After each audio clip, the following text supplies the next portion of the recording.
जय हिंद। साथियों, आज हम चलेंगे हस्तिनापुर।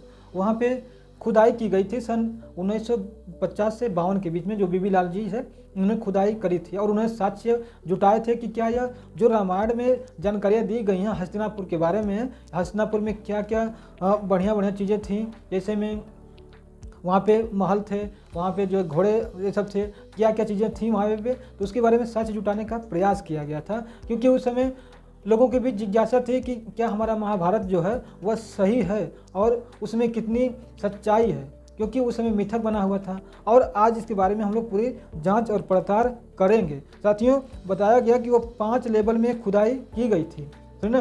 5 लेवलों की, जैसे पानी होता है ना, पानी का पहले लेवल में पानी मिलता है जो गंदा होता है, दूसरे लेवल में फिर पानी मिलता है जो थोड़ा साफ होता है, तीसरे लेवल में चौथे लेवल में पानी हमें मिलता रहता है जो कि साफ सुथरा मतलब कि इस तरीके से दिखता है।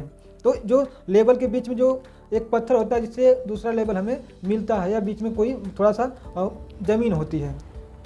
और यह हम जो है NCERT और ASI यानी आर्कोलॉजिकल सर्वे ऑफ इंडिया से जानकारियाँ जुटा करके मसाला तैयार किया है। और साथियों, आप इस मसाले का आनंद लीजिएगा और लास्ट तक बने रहिएगा।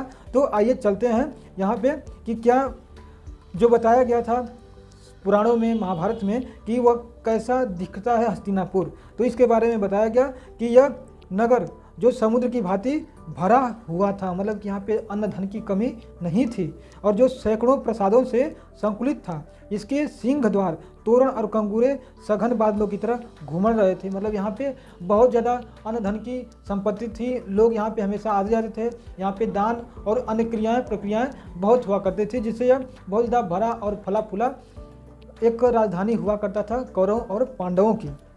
और यह इंद्र नगरी की तरह शोभामयान था, मतलब जो भगवान इंद्र के नगर होता है उसमें उस तरह से इसे शोभामयान बताया गया है। अब देखिए कि क्या जो है ऐसा ही जो इसमें दिखाया गया महाभारत में पुराण में बताया गया है, क्या ऐसा ही उत्खनन के बाद भी बीबी लाल जी ने बताया। तो इसके बारे में हम चलते हैं NCERT के कुछ लिखे हुए जानकारी। यहाँ पे देखेंगे कि महाभारत में अन्य किसी भी प्रमुख महाकाव्य की भांति युद्ध, वन, राजमहल और बस्तियों का अत्यंत जीवंत चित्रण मिलता है। बिल्कुल सही है। महाभारत में बहुत से ऐसे अच्छी अच्छी बातें बताई गई हैं कि वहाँ पे राजमहल हुआ करते थे, युद्ध हुआ करते थे, युद्ध के बारे में, वनों के बारे में बताया गया है। तो 1951 और 52 में जो बीबी लाल थे, आर्कोलॉजिकल वेत्ता थे, उन्होंने मेरठ जिले में उत्तर प्रदेश के हस्तिनापुर गाँव है उसको उत्खनन किया, मतलब कि उत्खनन करने का काम शुरू किया, एग्जीक्यूशन किया, ताकि उसमें देखा जाए कि क्या सच में ऐसा ही हूबहू मिलता है जो हस्तिनापुर के जिसे किताबों में या महाभारत में दिखाया गया है। तो हालांकि नामों की समानता मात्र एक संयोग हो सकता है कि वो हस्तिनापुर था, वो पुराना हस्तिनापुर कहीं और रहा हो, उसके बारे में थोड़ी हो सकती है जो भी हो। तो लेकिन यह गंगा के ऊपरी 2 आग वाले क्षेत्र में इस पुरास्थल का होना कुरु राज्य भी स्थित था। माना गया कि जो गंगा नदी है उसके क्या है दूसरे किनारे, मतलब कि 2 आग वाले क्षेत्र में ही हस्तिनापुर हुआ करता था, जो बताया गया है महाभारत में। और इस ओर इंगित करता है कि पूरा स्थल कुरुओं की राजधानी हस्तिनापुर हो सकती है। इस जानकारी को लेकर के ही वहाँ पे कयास लगाए गए कि यही हस्तिनापुर हो सकता है और खुदाई करना शुरू कर दिया गया। तो बताया गया कि बीबी लाल ने 5 स्तर में साक्ष्य मिले थे बस्तियों के, और वहाँ पे दूसरा और तीसरा हमारे क्या थोड़ी जानकारी के लिए है, क्योंकि वो थोड़ा उससे संबंधित है, बाकी अन्य ज़्यादा उतना संबंधित नहीं है। तो दूसरे स्तर लगभग कितने थे, 12वीं से 7वीं यानी 1200 से 700 BC के बीच के जानकारियाँ उसमें मिलती है कि उसमें क्या क्या नए नए चीज़ या घर बने थे, कैसे बने थे, वहाँ पे कौन से हथियार हमें मिले थे। तो वहाँ पे आवास बताया गया कि जिस सीमित क्षेत्र का खनन हुआ वहाँ पर आवास गृहों का कोई निश्चित परियोजना नहीं मिली थी, है ना। जब दूसरे लेवल की हुई तो वहाँ पे कोई निश्चित भवन की जो है रूपरेखा नहीं मिली कि नहीं ऐसे जो नाली था, ऐसे घर हुआ करते थे, बड़े बड़े पत्थर हुआ करते थे, ऐसे कुछ भी नहीं मिला। और यहाँ पे कच्ची मिट्टी के ईंट मिले, जिससे जो और के साथ साथ जो सरकंडे होते हैं जो हमारे यहाँ पतले होते हैं गाँव में ना, उसके ऊपर प्लास्टर कर देते हैं, किसकी, मट्टी का ही। तो वैसा ही यहाँ पे भी मिला। और यह जो है इशारा करती हैं कि वहाँ पे मतलब कि उतना बढ़िया तरीके से वो तो नहीं हो सकता जो महाभारत में दिखाया गया है। ऐसा तो कमज़ोर, मतलब कि बिना ईंटों वाला या बिना पत्थर का ऐसा कोई घर हो नहीं सकता। तो तीसरे स्तर की जब खुदाई की गई तो उसमें 6ठी से तीसरी शताब्दी यानी 600 से 300 ईसा पूर्व के बीच में जो समय मिलता है, उस समय यह सभ्यता या एक घर और बने थे उस समय। तो उस समय बताया गया कि कच्ची मिट्टी के कुछ तो घर बने थे और कुछ पक्की ईंटों के भी बने थे। इसके साथ साथ यहाँ पे शोषक घट, ईंट के नाले, गंदे पानी निकलने के लिए भी इस्तेमाल किए जाते थे, यानी पे रास्ता बने थे नालियों के लिए भी। और वलय कूप यानी गोलाकार कुएं भी बने थे, और कुओं का पानी निकलने के लिए, इसके साथ साथ जो मल होता है, गंदगियाँ होती है, उसे निकलने के लिए भी नालियों की व्यवस्था की गई थी। हमने यह समझ लिया। और देखिए इसमें उत्खनन में ऐसी दीवारें मिली, देखिए कुछ नीचे कच्ची दीवारें, पक्की ईंटें हैं, इससे बनी हुई है। और देखिए इसमें एक पासा मिला था। ये जो पासा है ना, तो लोगों ने इसको मतलब कि समझा या अजोब किया कि यह जो है, जब शकुनी मामा थे तो इसी पासे का यूज करके पांडवों को हराया था क्या।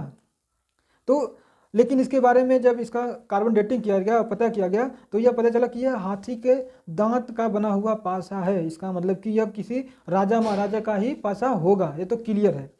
और इसे जब कार्बन डेटिंग से पता किया गया तो लगभग पता चला कि यह 10वीं से 12वीं सदी के बीच में का ही यह बना हुआ है। ठीक है। इसके साथ साथ देखिए इस तरह से दिखाया गया है कि हमारे जो पुराणों में, महाभारत में लिखा गया है इंद्र के यानी इंद्रप्रस्थ के बारे में, कुरुक्षेत्र के बारे में, और इसके इंद्र जो है इस हस्तिनापुर के बारे में इस तरह का हुआ करता था रूपरेखा, लेकिन नीचे तो ऐसा कुछ नहीं मिला। इस तरीके से देखिए यहाँ पे ऐसे पत्थर उत्थर मिले हैं जो घड़े वड़े टाइप के होते हैं, यह मिले थे। और तो इस तरीके से उसी समय जो है यह लिखा गया, चीज़ बताया गया कि यह मात्र कवियों की कल्पना की उड़ान हो सकती है, क्योंकि उस जैसे लिखा गया है महाभारत में वैसा कोई साक्ष्य तो मिला नहीं। तो आइए देख लेते हैं कि इस समय आगे फिर क्या मिला है ना। तो हमने देखिए इस समय फिर खुदाई 2022 में भी खुदाई हुई थी, 2012 फरवरी में खुदाई हुई थी। इससे पता लगाने के लिए कवायद शुरू हो गई थी कि क्यों न फिर से खुदाई करी जाए, और यहाँ पे जो पांडव टीला है, कौरव टीला है, उनको भी देखा जाए, शायद उसमें कुछ नया चीज़ मिल जाए, और हमारा भारत जो महाभारत है उसको एक नई ऊर्जा मिले, और वह एक बार फिर नए असर से खड़ा हो, और उसका सम्मान समाज में हो, और वह सजीवता उसको दिखाई जा सके। तो देखिए B B Lal doyen in Indian archaeologic who executed in the Ayodhya Purana Qila, जो पुराना किला है ना, यहीं पे थे। देखिए यहाँ पे जो है 10 सितंबर 2022 में इसको लिखा गया है, और उस समय बताया गया कि उन्होंने जो खोदा था, और इस समय जो नया खुदाई हुई थी कब, फरवरी में, तो उस समय क्या क्या मिले थे। देखिए इसमें खुदाई में जब किया गया तो इसमें पांडव टीले की खुदाई में मृदभांड, प्राचीन समय की हड्डियों के अवशेष, कांच और शंख की चूड़ियाँ सहित प्राचीन चित्रित मृदभांड प्राप्त हुए हैं। पांडव टीले खुदाई में निकले पुराने मंदिर के स्तंभ मिलने से पुरातत्व विभाग की टीम को संभावना है कि यहाँ पे जल्द कुछ नए अवशेष मिल सकते हैं, और कई रास्तों से पर्दा उठ सकता है ना। तो इसके बारे में खुदाई में जो भी जानकारियाँ मिली, इसके बारे में बहुत सी उसके बाद रिसर्च हुए इस पर कि क्या इसमें क्या सच्चाई है। देखिए इसमें जो है जब 2022 में हुआ ना, तो ये सब मिला हुआ इसमें, जो कि सब मिट्टी के जो बर्तन वर्तन होते हैं, और कुछ इसमें हथियार भी मिले थे, जो लकड़ी के थे, इस तरह के कुछ मिले हैं। तो अब देखिए कि जब किया गया तो देखिए यहाँ पे फिर हम बता रहे हैं कि टाइम्स ऑफ इंडिया में बताया गया है कि जुलाई 10 2021 की यह है जानकारी। इसमें महाभारत के बारे में फिर से नया मतलब कवायद शुरू हो गया था, नहीं फिर से खुदाई कीजिए, फिर से खुदाई किया जाए और देखा जाए कि क्या होता है। तो 70 साल बाद फिर से करने का काम किया गया, और फिर उसके बाद देखिए लिखा गया है यहाँ पे कि he was the first to do execution of the Purana Qila site 1950, मतलब 1950 में पहली बार पुराना किला में खुदाई सबसे पहली बार की गई थी। बीबी लाल जब थे उनकी मेजबानी में।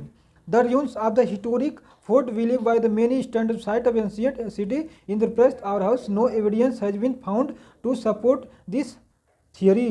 मतलब देखिए यहाँ पे बता दिया गया है कि जो भी विश्वास था, बिलीव था लोगों का ना, कि महाभारत में ऐसी ऐसी चीज़ें हैं, बहुत सी महल हैं, यहाँ पे धन अन्न सब मिलता है, लेकिन यहाँ पे कुछ मिला नहीं। तो यहाँ पे बताया गया कि stand of site of ancient city of Indraprastha, जो इंद्रप्रस्थ की जो पुरानी सिटी थी उसमें नो एविडेंस, कोई साक्ष्य नहीं मिले हैं। फाउंड सपोर्ट ऑफ थियोरी, जो महाभारत में थियोरी दी गई है कि यहाँ पे बहुत से साक्ष्य पहले से दबे हुए हैं, लेकिन ऐसा कोई एविडेंस नहीं मिला। इसका मतलब कि इन्हें बताया गया कि यह हो सकता है कि यह इंद्रप्रस्थ हो ही ना, जो हस्तिनापुर में खुदाई की गई हो सकता है वो हो ही ना, दूसरा कहीं हो। उसके साथ साथ देखिए यहाँ पे 54, 55 और 69 और 73 में भी क्या हुआ, बीबी लाल ने यहाँ पे खुदाई करवाई थी, और बताया गया कि जो है 1500 से 1000 BCE के ये सब मतलब कि जो है कहानियाँ हैं जो हैं। ठीक है। इसके साथ साथ देखिए यही सब मिला है, और हमको तो नहीं लगता कि इसमें कुछ सजीवंत यानी मामला हो या कुछ ऐसा सही चीज़ रहा हो। लेकिन आपका क्या विचार है इस पर ज़रूर बताइएगा। आज के लिए बस इतना ही। जय हिंद।